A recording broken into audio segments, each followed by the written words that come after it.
Dwight Yoakam, is that his name? You could say any Alan Jackson, Clint Black. It could have been anybody, but yeah. And Clarissa, you know her really well. You really understand her. And Clarissa's like, who are you talking about? You? Me? Oh, you're not talking about Stacy with the fake leg? I thought that's who you were talking about. And Arliss is like, hey, is this new carpeting? Nice. Is it dry too? It doesn't smell like piss in here. That's crazy. Happened in the 90s. The chick talking about sucking a dick.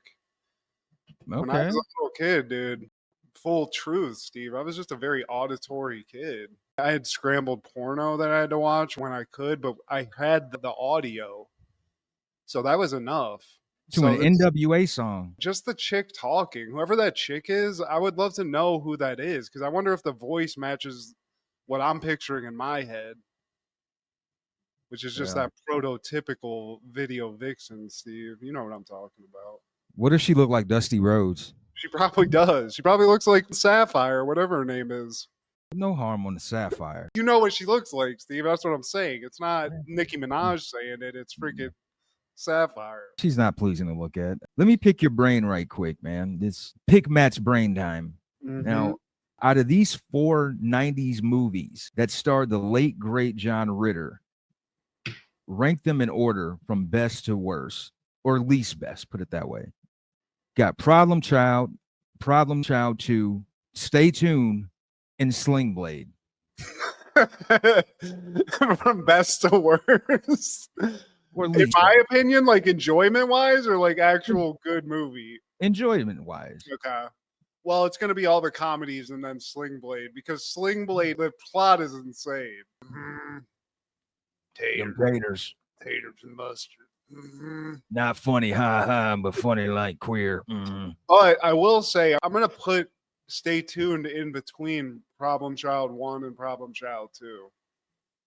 I like them both, but Stay Tuned, dude. It involves adults. It gets a little darker. It involves a hell. It involves fucking hell, for God's sake. So, yeah, I'm going to throw that in there. But, I mean, Sling Blade's kind of a good movie, though. It was great. It's a pretty fucking good movie. It's sad.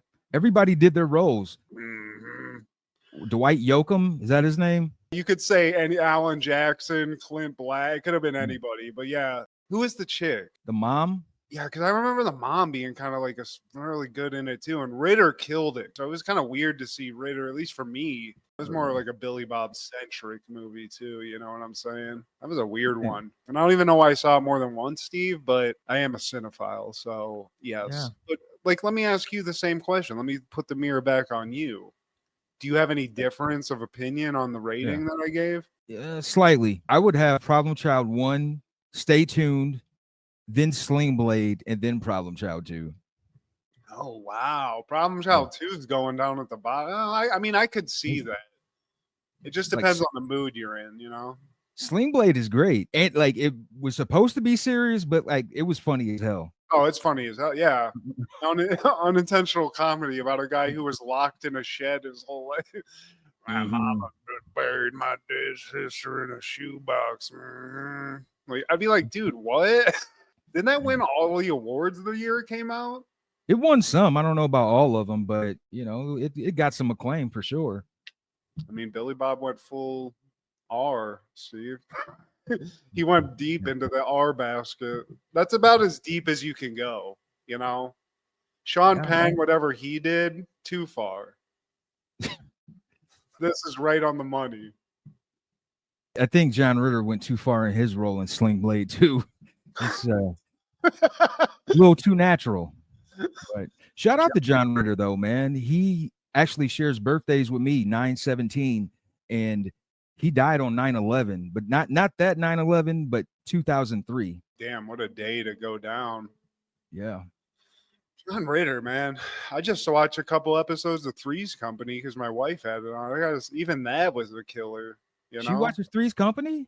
It's on Tubi now, so she'll, like, you know, whenever she's just sitting around doing stuff, she'll throw it on. It's like, this is actually like a fun show.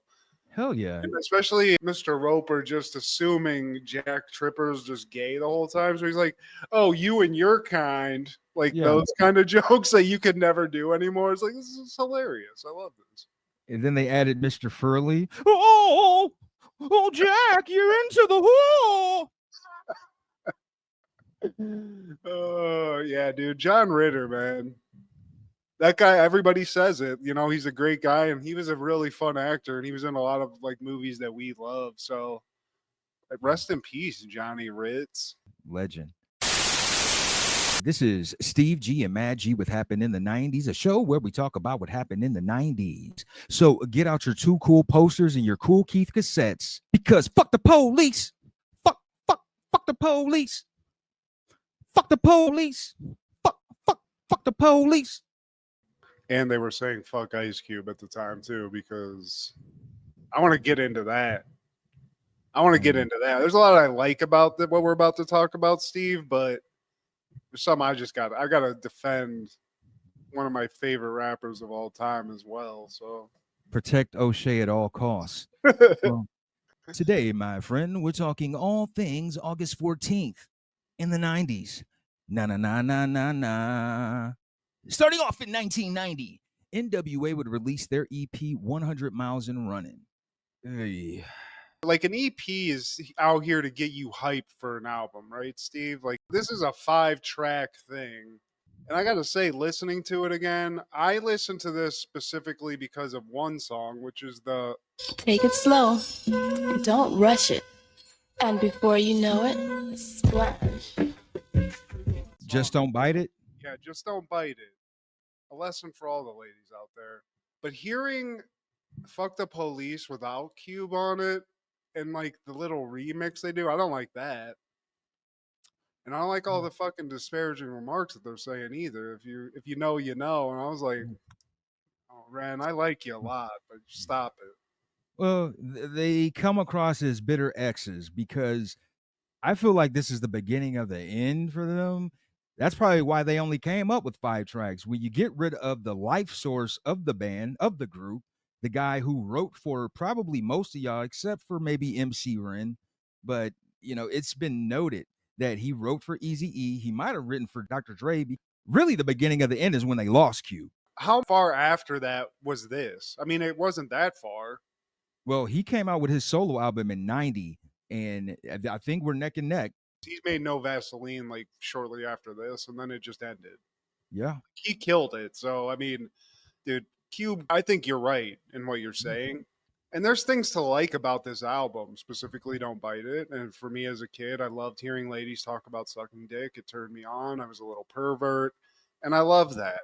I like MC Ren a lot. There's a lot of good stuff from him on this. But yeah, I mean, this isn't their best. I don't think anybody's going to say it's their best. No, with only 5 tracks, those got to be some great 5 tracks. Following album, which was their last album, Evil for Zaggin, which is something else spelled backwards, it didn't set the world on fire. It wasn't Straight Outta Compton. And the fact that they used the one song on 100 Miles and Running, like a remix of Fuck the Police, that lets you know that, like, we need Cube back. We're using stuff that he wrote, and we're just, like, trying to make it new. That's what I got from that. Exactly. They made the beat shittier, which if you're remixing it, that's a cardinal sin. Don't do that. You took all the edge off of it. And then you're insulting the guy who wrote this awesome song that all you guys did in it. So I was getting a little angry listening to it, Steve, which, you know, it is what it is. But I'll give this credit. The credit I give to this, and this is true of all the NWA albums, like the early ones, and a lot of early rap in general, the skits in this are insane. The little like act outs they do, Don't Bite It specifically, but even the ones with like the cops and shit, it's like, man, this shit is fucking crazy as fuck. Even further proves our point. You use 5 tracks, and even with the 5 tracks, you couldn't give us straight music. You still, within those 5 tracks, you had to rely on skits. Well, and also the 5th track is literally just an ad. If you read the name of the track, it's something like advertisement or something like that, because they're just like, buy the album, y'all. Yeah. And they'll say some slick shit and they're like, go back and forth. But I was just like, man, because, you know, I'll bring them up sometimes and I listen to music off YouTube. It'll be like a fucky album. Somebody will upload some bullshit and it's not complete. But then I was like going back, I was like, I think there's only 5 fucking songs in this. And sure enough, Steve, but Don't Bite It. I'll take that one all day. Overall, NWA, tis tis, but long live Eazy-E. In 1992, Johnny Suede premieres. A struggling young musician and devoted fan of Ricky Nelson wants to be just like his idol and become a rock star. Directed by Tom DeCillo, starring Brad Pitt, Catherine Keener, Calvin Levels, Nick Cave, and Tina Louise. He's a rocker. He's a lover. He's a heartbreaker. And he's got a 2-foot pompadour, Steve. Did they rip Johnny Bravo straight off of this, Steve? It seems like it. They got the same first name. Yeah. This isn't my favorite Brad Pitt movie by far. He had made 2 movies before this, so this is a very early one. You're seeing those little Brad Pitt flares that he has, his little acting tricks. And basically it's just him going around fucking chicks. Steve. I mean, he's getting laid. He's kind of dumb. He's a dimwit, I feel like. He sounds dumb. This is still Brad just happy to have roles. Handsome Brad. They're like, dude, you look great. Can you act? And he's like, I'll figure it out. Yeah, a check is a check to Brad in 1992. And it does have Tina Louise, Ginger from Gilligan's Island. And she was sexy in this movie. I didn't realize that. Yeah, she plays the first girlfriend's mom, I believe. Tom DeCillo, the director, he's the same guy that directed Living in Oblivion. Oh, really? That school movie that we all had to watch in film. And Catherine Keener, maybe that's his muse because she was in Living in Oblivion. Yeah, you're right.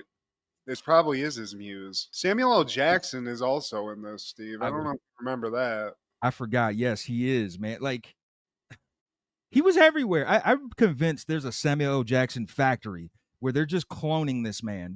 How are you doing this in the 90s? You'll watch movies that, they're old, and you'll go through them that you love. Because he's like in Goodfellas and shit, too. He's just like in everything. It's like, hey, we need Sam Jackson for 5 seconds just to guarantee this movie's going to succeed. True Romance. Yep. 5 seconds. And it's some of the best 5 seconds. They gave him one line and he annihilated it. I say that to this day, man. Oh, I do too. I mean, it was a shared joke, and it's just gone into my adult life. It's just something I say every once in a while.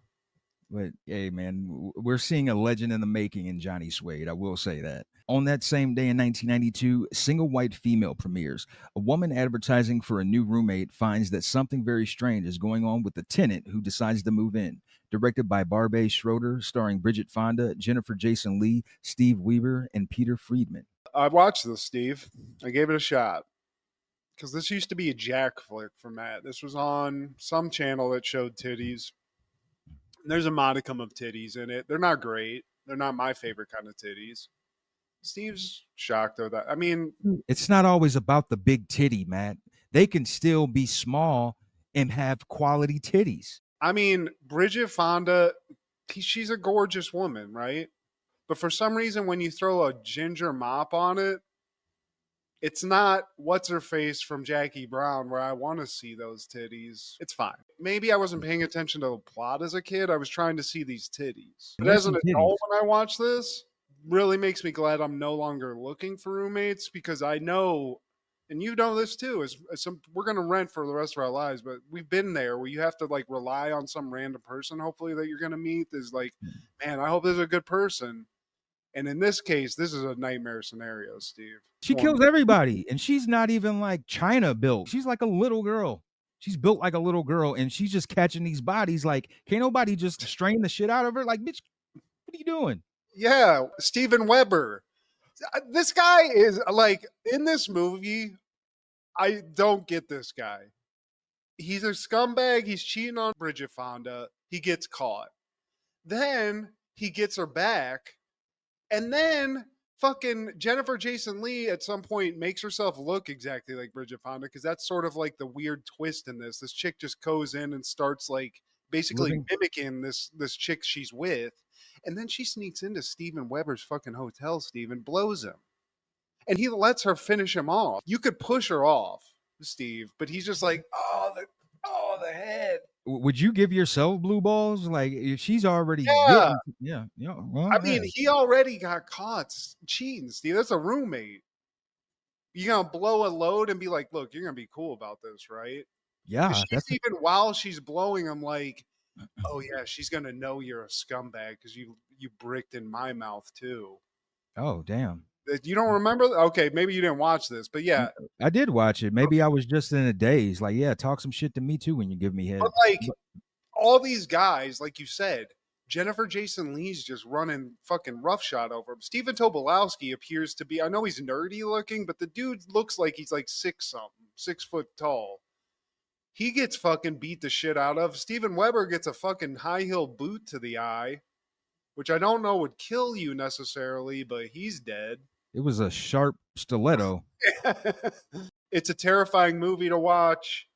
The levels it goes to are crazy. And I will say that now as an adult, there's several moments where you could have gotten out of this 100%, but this chick's just like, look, I killed this guy, so now you're in it. So she even gets Bridget Fonda, like, think she's got to go with her and stuff. It's a crazy movie. Well, Jennifer Jason Leigh and Bridget Fonda, I appreciate your small breasts. And this is the second Bridget Fonda movie I've seen where she has a walk-off after getting plowed and showing her ass. Yeah, like, just like Robert De Niro. He got her in the kitchen and then she walked off. She got a nice butt, and maybe she's aware of that. It's not a huge butt, but for her size, for her physique, it's got some incision to it. It's shapely for sure. And that's what attracted young Matt G to the movie. You know what? I remember the name of the channel, Steve. It was called Flicks. So if you had Flicks in Northwest Ohio in the late 90s, you were seeing some titties after 10 o'clock. So I put this movie on, and all of a sudden I'm seeing Bridget Fonda just going porno with Steven Weber. And I'm like, all right, I'll stick around. But as an adult, I'm watching this, and I'm like, look, you got to kick this bitch out immediately. After you find that weird box that she has of like weird twin shit, I'd be like, all right, this is some fucking Exorcist shit. We're out of here. On that same day in 1992, Stay Tuned premieres. A husband and wife are sucked into a hellish television set and must survive the gauntlet of twisted versions of shows in which they find themselves. Directed by Peter Hyams, starring John Ritter, Pam Dauber, Jeffrey Jones, and Eugene Levy. Yeah, that's a tough one to overcome. That might be why this movie isn't more widely known, is because any movie that Jeffrey Jones was in, it's like he's in a lot of good ones. So they're like, well, we'll allow Beetlejuice, but Stay Tuned. Wasn't he in Ferris Bueller too? Yeah, he's in a lot of hitters, Steve. Who is he in this? Who is Jeffrey Jones in this? He's Satan. Oh, yeah, okay. Well, there you go. That's actually more apropos. I didn't rewatch this, so I forgot that part of it. But, well, that actually makes more sense. They should actually air this because they're like, look, he was telling you, he was right out in front. You know? Yeah, man. And he liked the role so much, he continued method acting.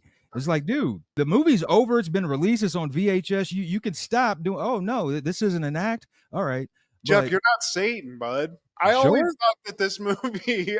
I don't know if you watched Rick and Morty, but they had like a bit in that show where they went through different alternate time realities to see what their TV was like, and it was kind of like this, where it was like warped versions of what we watch. Yeah, and that's where this movie excels. It's cartoonish. It's that level of like writing where you don't really need to explain too much. It's like, yeah, the devil, he's got a cable box, this, that, and the other, and they get sucked in. But I mean, I feel like this was pulled off. This could have been a shit show of a movie, but this is enjoyable in all respects. Especially if you're into pop culture, because it has several references throughout. Some of my favorite ones are 3 Men and Rosemary's Baby, sadistic hidden videos, Underworld Wrestling League, 30-something to Life, The Silencer of the Lambs, Meet the Mansons. It's got some great references. Golden Ghouls. Remember that movie UHF that Weird Al Yankovic did? It had elements of that. Like they did the same thing. They played on these like big products and made them weird. In that case, stupid. In this case, evil. Beverly Hills 90666 as well, Steve. That was one that I loved. But who directed this? Peter Hyams. Peter Hyams. What else has Peter Hyams directed? Because I feel like this guy is one of those like little known dudes, and he's actually got a catalog of movies that you don't realize that this guy's a legend. I knew this name. He directed the Arnold Schwarzenegger Devil classic, and maybe this guy's a Satanist because all of his movies are devil movies. He directed that End of Days movie too. I always got this movie from the library, so This was something that was in like heavy rotation in my house. I would rent it a lot, Yeah. but I don't know, man. I don't think this was a very popular. This didn't like do a lot. Like I feel like maybe it became a hit on home video release, but I don't think this is a very successful movie otherwise. And it came out 2 weeks after Mom and Dad Saved the World, or maybe 3 weeks, which also starred Jeffrey Jones. I always confuse that with this one.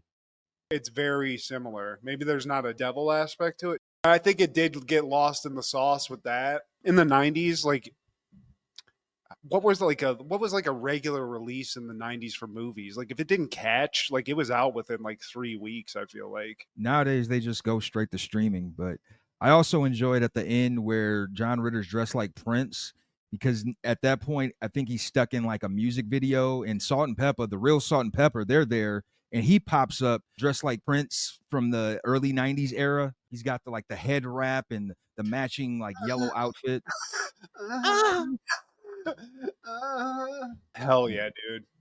Ritter, this is like an unsung movie. We need to get the word out on this one. And we are.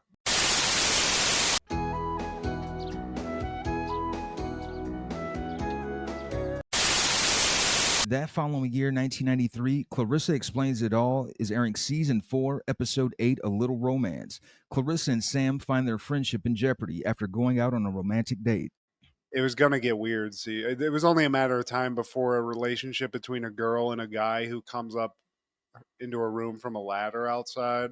It was only a matter of time before this shit got really awkward. They needed this episode to happen because for a while I thought Sam was kind of like, dude, you've been coming up this ladder way too many times to not at least try to get a finger bang or something. Just a kiss, Steve. Or, see a titty. See something. I mean, as a kid, that's what I was always wondering. Is he coming in to like make out? We ever get there? And unfortunately for Sam, it doesn't look like we do, Steve. If I'm using this episode as a marker, I don't know if they ever re-examined this relationship in that way, but fortunately for the kid coming up on a ladder, he gets friend zoned pretty hard in this episode, Steve. We started off with Clarissa doing her monologue saying that love is blind, love is madness, love is reason without reason. And she goes into an example and it shows her parents and they look like hippies. There's the galaxy glaze. There's the quicker ticker when your heart is pumping faster than it usually does. There's bird brain, and you'll never know when it's going to happen or who it's going to happen with. So when you're in love, strange things, Steve, happen to your body parts. And I think every kid knows that. Boing. There was a lot of strange things happening to my body parts, Clarissa. Heyo. So yeah, I mean, Clarissa, I don't know, Steve. She doesn't seem like someone who's looking for love. She's very scientific about it. She's not ready. No. But then we get the intro, which we love. Na na na na na. I want to know who wrote that gem. You know? Somebody's like, I'm not paying you for lyrics. I just need a beat. Sam, he climbed up the ladder. And he came from a bad date. He wanted to climb towers, the water tower, and look for UFOs. And he's just like, it's the same thing with every girl. I'm always saying the wrong thing, doing the wrong thing. Clarissa lets him know, like, look, you need to find someone you can talk to who has a mind of her own and someone who likes you. And that got Sam to thinking. Now he's looking at the picture with him and Clarissa together. Signs are pointing, Steve. A woman he's been in a room with alone for years now. Now he's getting the butterflies. It almost seems like Clarissa's throwing out some breadcrumbs where she's like, you need to find a local girl, someone that likes what we like. I was like, maybe she's trying to get a little Sam here, but then we cut to the kitchen. So the seeds have been planted, Steve. There's some weirdness already, but it hasn't gone full nuclear weird yet. So now we're in the kitchen. Dad, darling. I don't forget what his actual name is. Marshall. Marshall's nursing a broken foot, Steve. He's some sort of an architect or general contractor, but there was some sort of a disaster while he was overseeing a construction of the Eiffel Tower. Eiffel Tower, yeah. Which I believe is an Eiffel Tower made of French fries, which structurally speaking, I'm not sure if that's ever going to stand up, but whatever happened, he's got a fucked up foot. They're setting up a B story here where it's almost like Rear Window, that Alfred Hitchcock thing, where him and Fergwad are starting to look out the window, maybe do a little bit of spying on the neighbors, and come into some weird conclusions here. That last night, there was some sort of fight between The Sopersteins. the Sopersteins. So they're like, I don't know. I don't see Miss Soperstein anywhere. So they think there's some shenanigans. But Clarissa's like, look, guys, I'd love to hang out here. I got a life, so I'm going to head out. I guess we fast forward to back to Clarissa's room because Sam comes in again and they're going to university to see a flight simulator, but he sprung off Clarissa. And he's acting weird, Steve. He's like, yeah. He just keeps getting lost in thought, staring at her. She's brushing her hair. She's trying on clothes. And he's like, wait, what were you saying? She's like, Are why you okay? Yeah. Are you sick? He's locked in. And he's trying to tell Clarissa that he has like this thing for her. He's being a little vague about it. I don't know how to bring it up. I think I found a girl I like. It's a girl I've known forever. I know she likes me. And Clarissa, you know her really well. You really understand her. And Clarissa's like, who are you talking about? You? Me? Oh, you're not talking about Stacy with the fake leg? I thought that's who you were talking about. Yeah, but she's like, ugh. This is the nightmare, Steve. I did this a couple times as a young guy, and whenever you got like, aw, or what? Or pat on the head. Yeah. I mean, she gets a reaction out where she's like, what? And it's not good. But then Fergwan and Dad come in to interrupt because they got to spy on these neighbors and she's got the best window to do so. But she kicks them out. They kind of like are there for a few minutes, but she's just kind of avoiding talking about it, Steve. She's like, let's go to the flight simulator. I mean, if you're trying to get laid, Steve, like, I mean, she does let him know, like, I'm not the right girl for you. And like, what would happen if it doesn't work out? And we could never be friends again. It'll be weird because I'm me, you're you, and that's not us. But Sam's like, nah, it doesn't have to be that way. Because I've been looking at those titties and they looking pretty nice right now. So he won't take no for an answer. I'll get you, bitch. And he's like, why don't we just go out on a date and see what happens? And then he takes off on the ladder and she daydreams about them going on a date at an Italian restaurant, Lady and Tramp style. Mamma mia! Right behind him somewhere. Mi amor. When we cut back out of that daydream, she said they went out. It was good. It was bad. It was ugly. Shit got weird, Steve. Not at first, though. They went to a movie. This is typical Sam and Clarissa. Great time. Then they go to a restaurant. Sam tries to do a little arm over the shoulder thing. She's not feeling that. The vibe's killed. But somehow Sam gets a kiss at the end of it. But that's where it gets gross, Steve. It was an awkward goodnight kiss. And Clarissa's like, there were no fireworks, no bells ringing. Lightning didn't even strike, not once. She doesn't even know if she has those kind of feelings for Sam. But she's questioning it. She's like, I don't know if I like him or I like him. She also wonders, why can't Sam just be like one of those British dudes on PBS? They'd never lose control, Steve. And then we get like a weird PBS dream sequence where they're in like Downtown Abbey talking about like, oh, my heart's aflutter with your love and this crumpet's delicious like the kiss that you just gave me. It's very melodramatic. Samuel, you're such a rake. I feel a stirring too. I have a yearning. That's better than a longing. It's very well done, Steve, but maybe that crumpet, it was bad because both of their stomachs are turning. But then we come out of it because Sam's ladder hits that windowsill and sends Clarissa in a tizzy. Oh, you're with that fucking ladder. And I mean, say less, Clarissa. Don't run out of the fucking room, for fuck's sake. Shit's weird. Well, they're outside arguing, and she's like, I'm not mad. I'm just upset. Well, maybe I'm upset. I don't understand. I don't understand that you understand. And then Fergwad shows up. He starts to talk about the Sopersteins. And then Sam's just like, why don't you get the fuck out of here? Yeah, they both said that. And even Clarissa's like, whoa, he's yelling at my brother now, too? This shit's fucking really weird. That's my job. I'm the one. So it's not going well, Steve. And Fergwad gets caught in the middle. They both go off on him. And then Sam just pieces out. Are they even friends anymore at this point? And the family's having a meeting in the kitchen, coming up with all these theories about the Sopersteins, Ned and Edna. Ned, they think that he did away with Edna. They're just like watching him and they're like, he's alone.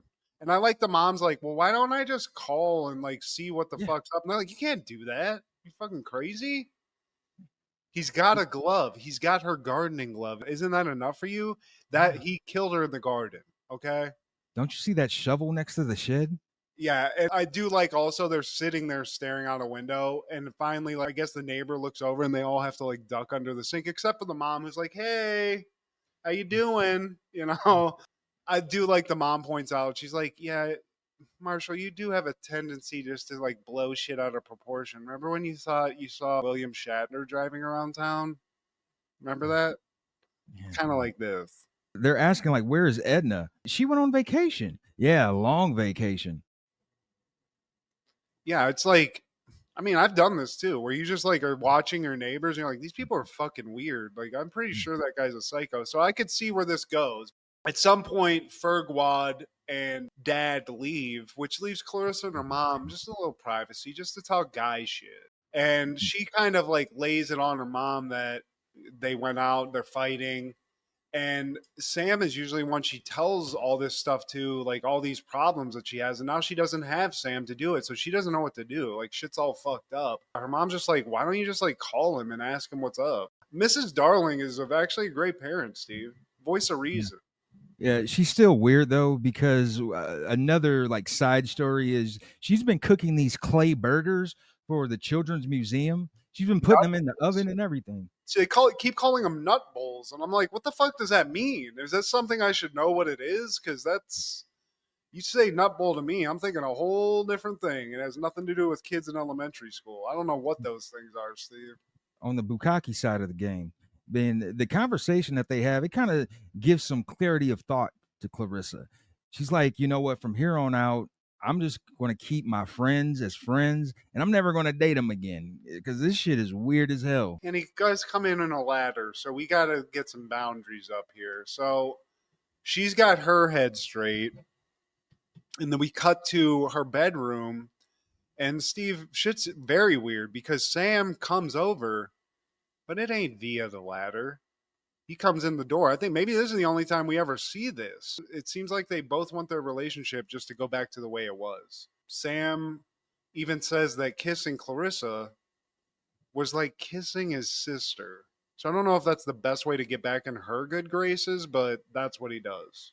Yeah, that's what she wants to hear anyways, because she wanted to break the news to him like, dude, we should never date again. And all is well. It's just like he apologizes for just hopping in randomly. It's like, you know what, next time I'll give you a heads up when I'm coming over. And that's something that never occurred in these episodes. He never popped up and she's like in between showers and, dressing. Yeah, that's a special episode, I guess. Sam straight up is like, I don't think I want to do the ladder thing anymore. I was like, is this the death of Sam coming up the ladder?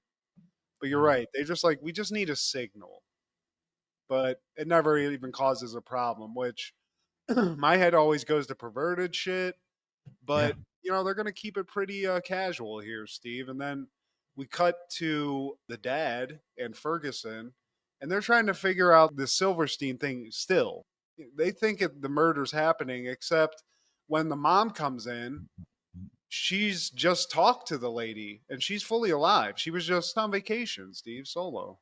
In Florida. The kids are in Greece or something like that, or somewhere in Europe. Hey, this dad needed a vacation too. I get it. I think it ends with the mom talking to Clarissa. Is like, yeah, so you and Sam are talking again? Yeah, I mean, after all, we're friends, aren't we? Aww.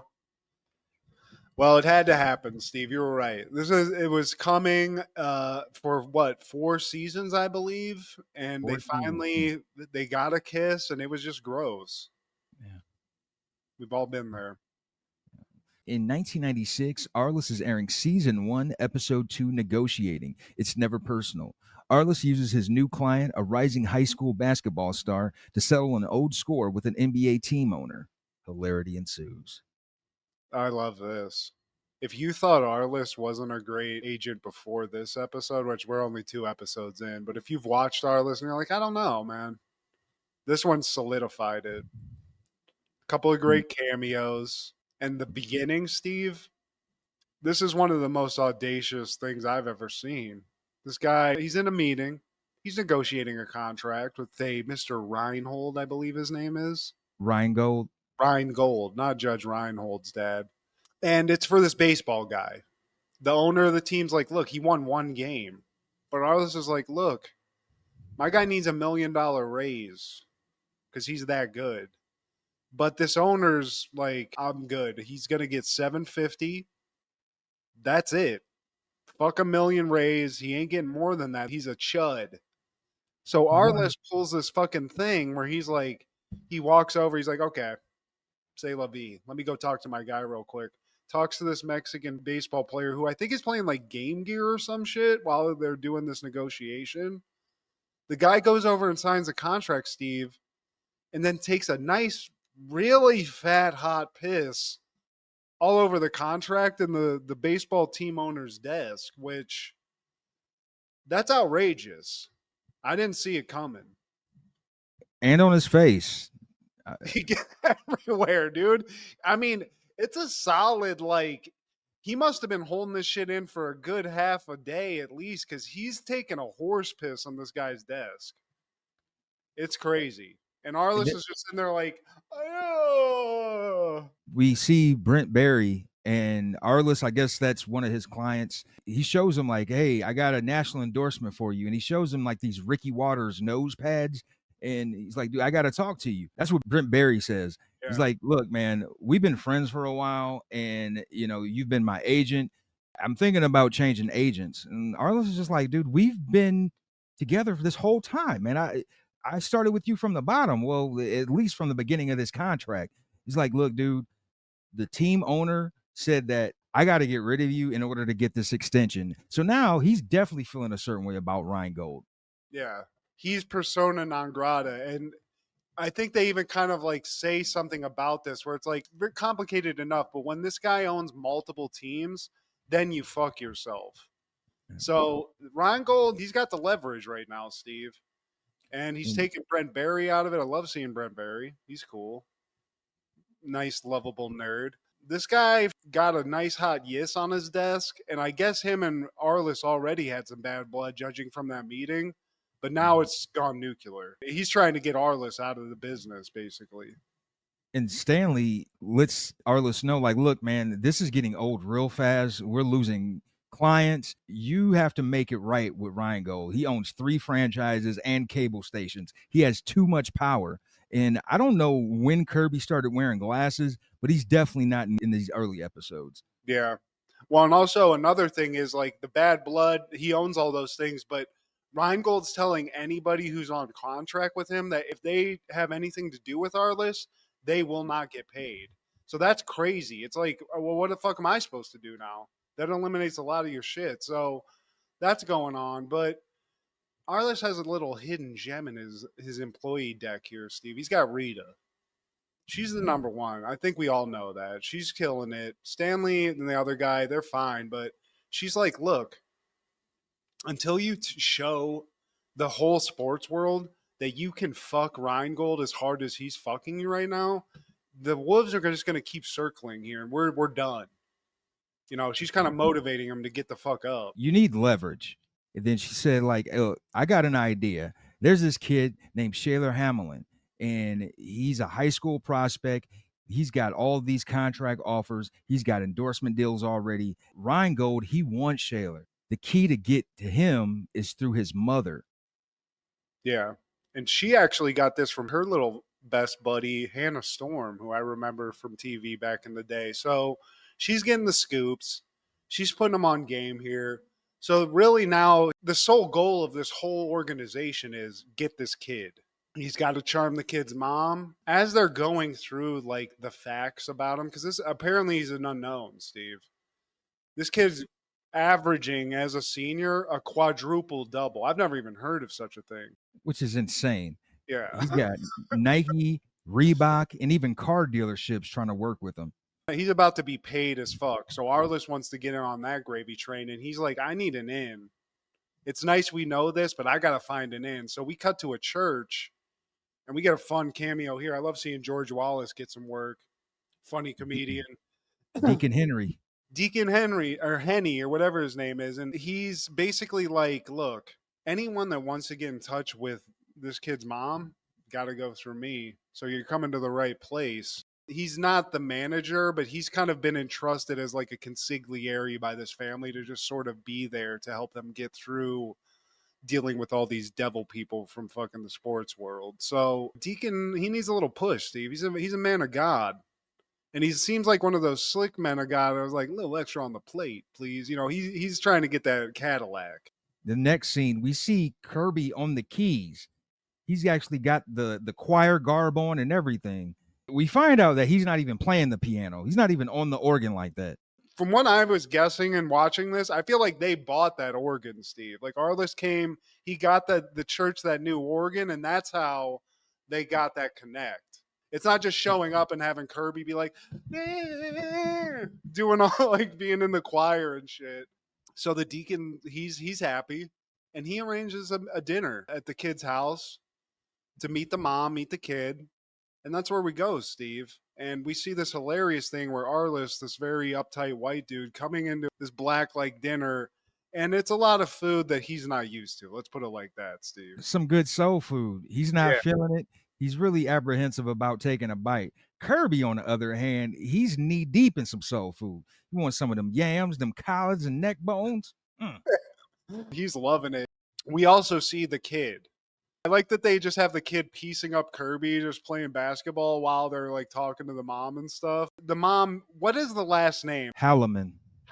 So Miss Halloman, she might not know the business, but she wants the best for her son. She's the mom, but you got like all these contracts, you got to go through her. So he has to work, but Arliss, being the man he is, he's got the best sales pitch I've ever heard, where he's like, look, all these guys are going to come at you trying to get money. I don't want that. This ain't about money for me, because inside he knows he's trying to fuck Rheingold. So he tells the mom straight up, like, you're not going to have to pay me a cent. And they said, you can get 10 mil. And he goes through his little agent language where he's like, well, what about guarantees? What about options? Whose option is it? No trade clause. What about that? Signing bonus. He's like showing the mom, she's like, you're in over your head. He's like, but me, I'm one of the best. So they're saying 10, or that's what you think? I'll get you 30. I'd like to go into the office with Shayla. You know, my office gets a bad rap, and we just want to make a difference. We want to be in business with y'all. So basically, he's like, I forget what they call him, consultant. Yeah, he's consulting. So we cut to a TV, just like Hannah Storm on TV announcing, because she's getting all these little tidbits from Rita too. So they're like feeding this machine, and she's like, oh, well, Schaller Hallerman he's signing with Rheingold. It's the writing's on the wall. So they're putting it out there and putting more pressure on this guy to sign this kid, because now it's out there. He traded 3 draft picks. It's a guarantee. So we cut to the signing. The mom's there, the deacon's there, the kid's there, Rheingold's there, and then Arliss shows up. He's just sitting there on the sideline like, yeah, I don't like that. I don't like that. Well, when he first comes in, it's like the tension is already there, because he's like, how are you, Arliss? And Arliss is like, hey, is this new carpeting? Nice. Is it dry too? It doesn't smell like piss in here. That's crazy. Yeah. The owner's there, but there's always this guy with the contract who's there to lowball you. So he throws his contract in. The mom was thinking 10. They're offering like 3. They go through the language, and Rheingold is a fucking piece of shit. He's a shrewd businessman, so he's already lowballing them. So Arliss steps in and is like, what about the guarantee? The mom's throwing all that language at him, and Rheingold's getting pissed. Because he knows that Arliss is the puppet master. As she's talking, he's mouthing the words. And Rheingold, he really is a piece of shit, because he goes into profanity. He's like, that dumb son of a bitch that you got with you? Look, don't let him fill your head with junk. And don't say that to a woman of God, Steve. Don't be cursing at a mama like that. Yeah. It's like, this dumb fuck. Don't listen to him. So he's already on the bad side. Now Arliss is just getting his foot in that door, nudging him in. Rheingold's like, I'm not going to let you get over on me. This isn't happening. Like, this is the deal. This is it. We're not giving you any more than this. take it or leave it. Fuck this guy. And then Arliss, this is where Arliss is Arliss, Steve. He's like, all right, that's fine. Hey, I'm going to put this contract in. I think it's from like an Italian team, right? He's like, Mrs. Hallerman, like, is it okay if your son signs this document? And he signs it. And then it's like step by step. He's like, is it okay if I take this document and put it in the envelope and seal it and put a stamp on it? Yeah. And, you know, they keep going through it because it's a contract. He's like, we're going to walk out. We're leaving. If this is all you got, we're good. So they do all those like little theatrics and leave. And then we cut into like the car with Arliss, and the mom's like, you dumb mother. And she gets crazy now. She's like, you lost this shit. We could have had 9 million. And then they cut to Hannah Storm. This is something so fictional about this. There was never a draft. Who just signs a high school kid and like the next day he's on the team, they're playing. In the season, like mid-season, Steve. They're like, get this kid out of history class. Yeah, when they cut to Hannah Storm, she doesn't even know if Shaler's even signed to the team. Like, this is a last-second thing. Like, we're awaiting Shaler, but we don't even know if he's going to come out. What happens is, after we see that, we see Arliss and everybody back. Because, I mean, they can't let this kid go. The hype's there. And this is a very good show about, like, sports in general. This wasn't happening as much as, and now this is it. Like, this is how athletes get their contracts and stuff using the media, but they're going over the contract. Reingold's got to sign him, Steve. Gotcha. So now, kid, do you have anything else to add to this? And he only has one thing. 33 was his number, but somebody on Reingold's team already has that, Brett Barry. So he's like, is there any way I can get that? So we leave it at that, but then we hear Hannah Storm's voice kind of talking about the details. Arliss got this motherfucker 37 mil guaranteed, Steve. Guaranteed. Like they ripped that shit off of Barry's back and then had him come out in a 33, Steve. It didn't have Barry's last name on it. And one of his other clients pops up and he got that player the nose pad contract. So, you know, it was not all for naught. John Franco from the Mets, I believe. John Franco. Got the breathe right strip deal. And dude, I mean, Arliss wins so hard in this because now the kid comes out. Everybody's happy. The team's happy. He's running out. He's on the team. He's got his 33. Arliss and Reingold meet. And Reingold's like, you got me this time, buddy. It's almost like he's like, respect, you know? And Arliss and him shake hands. That's the win he wanted. Then Shaler, he comes out as they're introducing the team and he collapses and he had clogged arteries from all that soul food. Damn. Big Mama lost a leg, Steve. Shaler lost a contract. Damn. And it turns out all that guaranteed money didn't mean shit. He never played a fucking minute in the league, Steve. Got that guaranteed contract, so hey. You got that Deshaun Watson, Steve. Deshaun Watson, got that Jason Williams, that Bobby Hurley. But damn, Arliss, you son of a bitch. He's good. I mean, in 1996, House Arrest premieres. Desperate to keep their various parents from getting divorced, a group of teenagers kidnaps them and holds them prisoner in a basement to force them to reconcile. Directed by Harry Weiner, Jamie Lee Curtis, Kevin Pollak, Jennifer Tiddy, Christopher McDonald, Wallace Shawn, and Ray Walston. It seems like the writers were doing a lot of coke, and they do these audacious movies where kids win in the biggest of ways. So I would say that this movie falls in with movies like Blank Check and Camp Nowhere in terms of ridiculous kid schemes. Do you have a favorite of those three movies that I said, Steve, before we get into this actual movie? Did you say Blank Check? Yeah, Blank Check, Camp Nowhere, and this. Probably Blank Check. It had Tone Loc in it. More danger involved. But this is that same thing where it's like they give these kids this power to get over on adults in a way that's impossible. It's truly impossible, but so fucking fun. The things I love about this movie, set in Ohio, Steve, Defiance, Ohio, love that. I don't know if this was her first movie, but Jennifer Love Hewitt in this, definitely had a crush on her. She looked so sexy in this, whatever age I was as a kid at this time, 13, I believe. 12 going, or yeah, 13. You were Yeah. So, lot to like about this. I love Wallace Shawn. Wallace Shawn, dude. He's a powerhouse in this movie. He's a powerhouse actor, Princess Bride, high pitch voice, dude. That you know his voice, sexual jokes, everything's fucking great with this guy. The kid who plays TJ, who's like basically a 40-year-old bully that they have in the school, hilarious character. This movie's just cheeseball. They lock their parents in a basement to help them get over their marital issues. That's an insane thing to say out loud and to like try to make a movie about. But Steven ends up working. It ends up. Kevin And I mean- Pollak and fucking Jamie Lee, they get back together. They're huluing in Hawaii at the end of this movie. So it all comes full circle. Kevin Pollak, you'll never get better titties than that, especially 96 Jamie Lee. Oh, she's so fine. And the acting of the adults in this, Shooter McGavin's a dad in this. Kevin Pollak's a dad in this. We get Jennifer Tilly in this. And the other moms are not necessarily women. I've seen them in shit, but they're fucking great too. They're hilarious. I always like to call her Jennifer Titty because, you know. Yeah.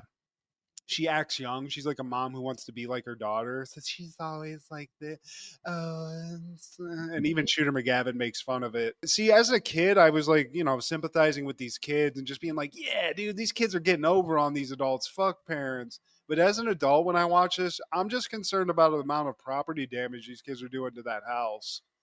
There's a lot of modifications they're making. Or they put a security door in the basement. They cut holes in the floors. They throw cupcakes everywhere.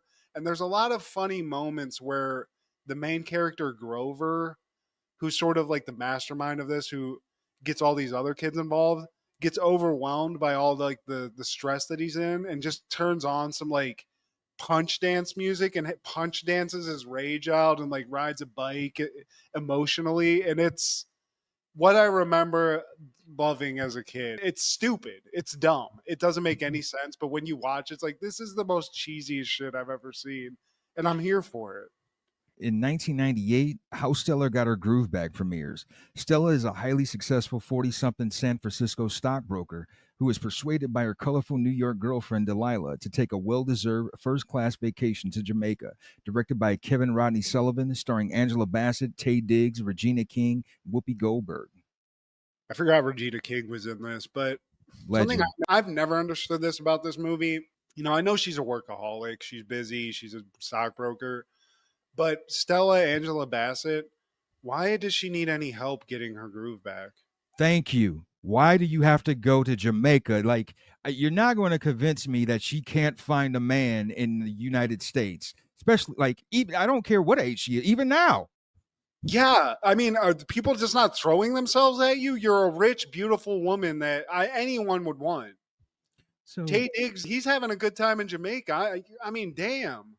yeah, Maybe Yeah. Whoopi needs to get her groove back. You could help her out a little bit. And I mean, even when they get to the island, she's trying to fuck a couple old ass NFL players. You remember that? I watched most of it, but you know, rom-coms, they, you know, it's not my bag, never has been. But I'm gonna be real with you. Whoopi in this movie, there was a scene where she's kind of wearing this bikini with the long thing that they Okay. wear on the beach. I'm like, man, you all right? Keep showing some more of that thigh, Whoopi. You gonna find out.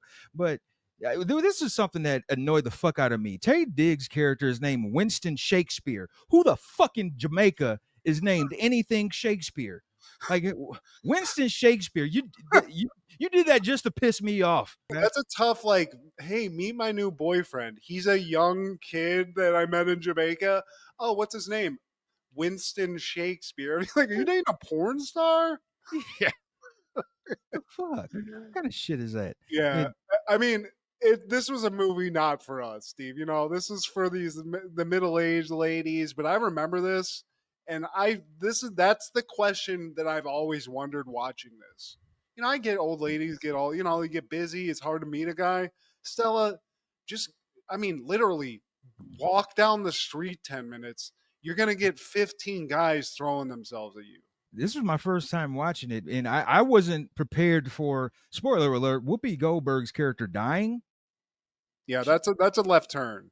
Yeah. Especially like at the beginning, she's like the party chick. She's the one that sort of arranges all this. So yeah, be honest with you, I kind of forgot about that too. I But don't like it when Whoopi dies.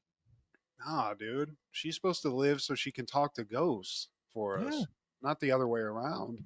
And I do remember one thing that I, even as a kid, I thought was cheesy as fuck. The conflict is she's trying to fuck and date this young guy, and it's just like weird for all of her friends, and it's a weird shift in her life. But at the end, Taye Diggs is going to the airport. He's going to fly away.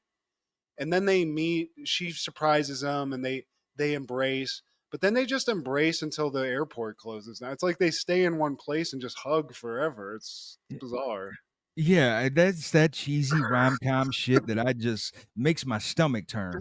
And this is based off of the novel by Terry McMillan. She actually experienced this when she was in her late 40s. She met a man in his early 20s and they hit it off. She brought him over, they got married. Fast forward a couple years later, he comes out as gay. They end up divorcing, and we ultimately find out that he only did this so he can get over to the States.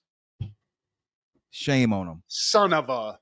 Well, this was my dream, dude. When I was in LA struggling before I met my wife and when I was dating and stuff, I was like, please just let me find a beautiful, rich, older black woman just to take care of me, just so I can be a kept man. You know, I'm not a hot Jamaican 20-something guy, but you know, I clean up good. Get And that's your kind of what I K-Fed was on. hoping. I was hoping that was going to be the end to my story, Steve. Like that, they were like, man, he just K-fed this chick. And not even that. I wanted to fall in love, but you know, it just didn't happen that way. But yeah, dude, I don't know why I saw this movie so much. Like it was something that my parents watched. You know, like it's fucking weird. And then I just remembered it and had seen it a couple other times. But yeah, I don't know, Stella, you just need to go out. You know, I I don't know why George and Sonia were watching this. That's hilarious though. Like it's just that's in Georgia Sonia's rotation. Well, Like, also, dude, if I was my dad and my mom's like, let's watch House, I'd be like, what the fuck's going on here, Sonia? I mean, I never hey, even thought that. Like, is my mom getting sick of my dad? I don't know here. She's trying to throw subtle hints. wait, what do you mean you booking a trip to Jamaica? Hold up. Yeah, Mom, what the fuck? Man. So finally, in 1999, WCW is airing Road Wild 99 from Sturgis Motorcycle Rally in Sturgis, South Dakota. I got this one, Steve. You bought this shit? Me and my dad got this paper. Me and my buddy used to trade off, and I remember getting this one. What a hop of shit. I was going to say, this is a disappointment.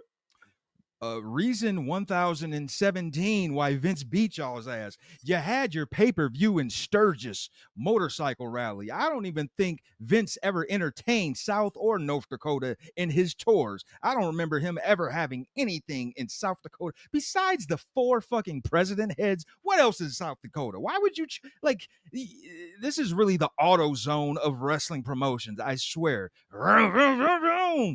I never understood, because this was a thing, like in the Sturgis became a thing, like it was some kind of cool event, but it's just a bunch of hillbillies and rednecks and fucking white trash going around on bikes taking over South Dakota.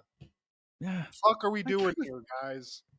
Dude, my aunt and cousin went up there one year, and I'm like, wait, you're going to what? With y'all's black asses? Wait, no. There was one brother I saw in this pay-per-view, and I'm just like, man, brother, blink twice if you're not safe. No segregation necessary. I don't like it, but I feel like there's a black bike week for that specific reason, where it's like you can't mix these two. Like, we don't want segregation, but sometimes you can't mix groups like that. You know? No, I'm totally with you, because let's say I really was into bikes. That's one of the last kind of like meetings I'm trying to go to. I'm like, man, some of y'all have hoods. Yeah. In y'all's Exactly. closet. There's your dad. there's a KKK rally like within walking distance of this Sturgis, wherever. What was this fucking event called? It was just like the Sturgis bike rally or whatever. Road Wild. Like KKK definitely had like a little hut someplace to get information. You know, you'd walk around, get a couple of drinks, and there's people handing out shirts. KKK is giving some flyers out, you know? That's where the after party is. And the shitty booking on top of just like crumbling altogether. They started off with 3 tag team matches in a row. 2 of them being 6-man tags. They don't know what the hell they're doing at this point. Yeah, and one of them involves insane clown posse, so that's not good. With Vampiro. I mean, Canyon was involved in one of them too. That's not great. Dude, Rodman fought Macho Man. Like, I love Rodman, but like, dude, he can't do this by himself. It worked better when he was tagged with Hogan or just another person.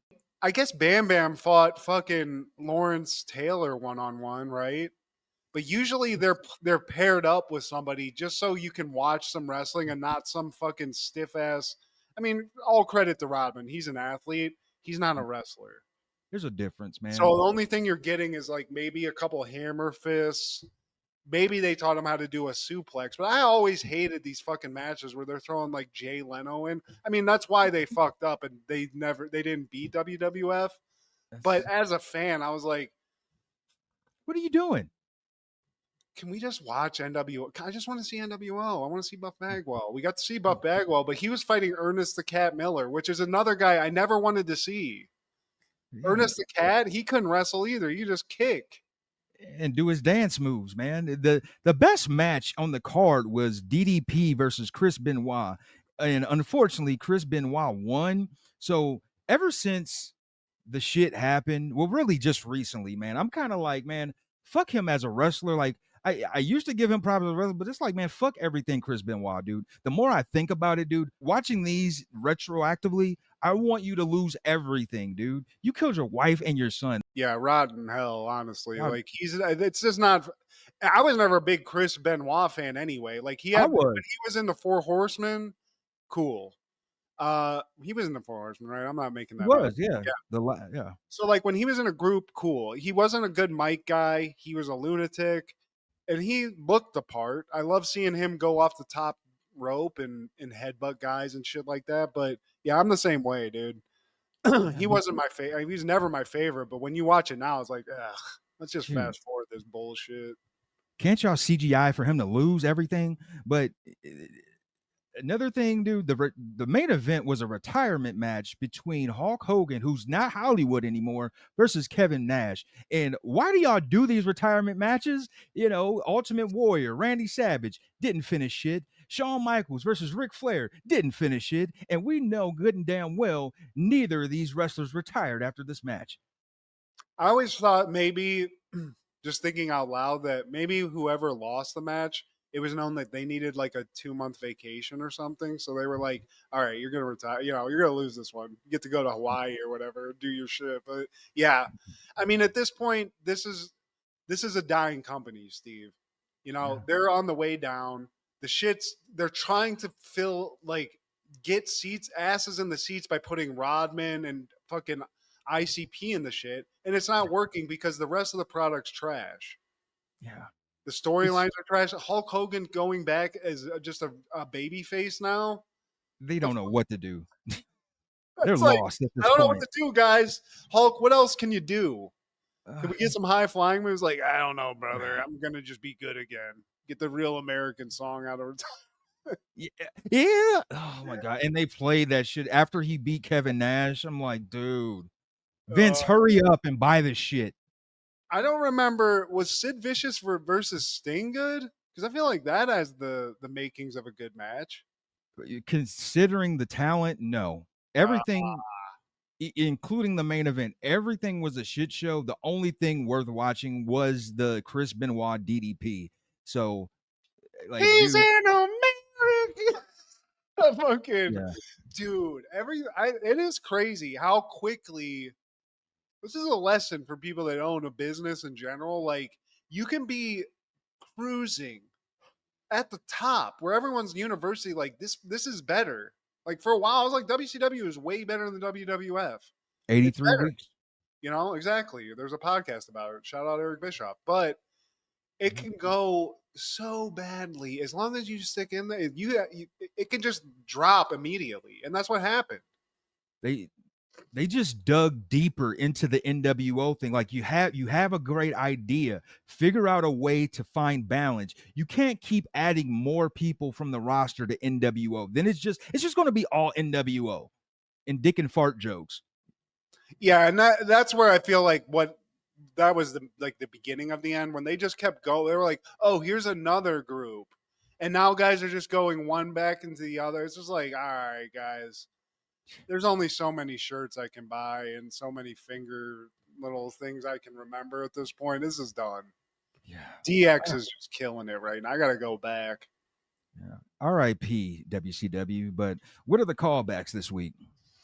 I actually had a cool 90s thing happen last weekend where I got to go see, well, not last weekend, it was this weekend on Friday. I got to go see Sandlot in the theater, Steve.